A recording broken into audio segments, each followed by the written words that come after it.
siia tulite, ma arvan, et täna päris lõbus olema. Mina olen Martin, tema on Marit, meie viime teile täna siis seda väikest sünnipäevaüritust läbi. Aga kõigepealt teeme palju õnne Katriinule. Laulame näiteks talle palju õnne sünnipäevaks.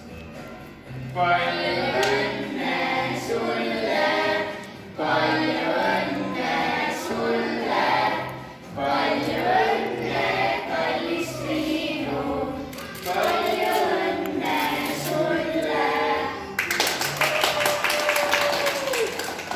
Jess, nüüd on Triinul jälle hästi palju õnne.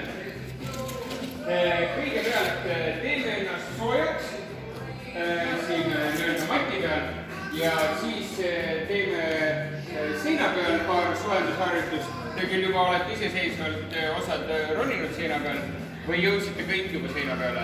Jaa. Kõik ei jõudnud. Kes ei jõudnud, tõstab käe püsti. 1, 2, 3 lükki. Okei, väga hea, siis me teeme ikkagi väikse soojendusharjutuse seina peal ka siin otsa. Ja siis meil on 3 mängu välja mõeldud ja natukene saab ka niisama ronida. Kõigepealt alustame sellest, et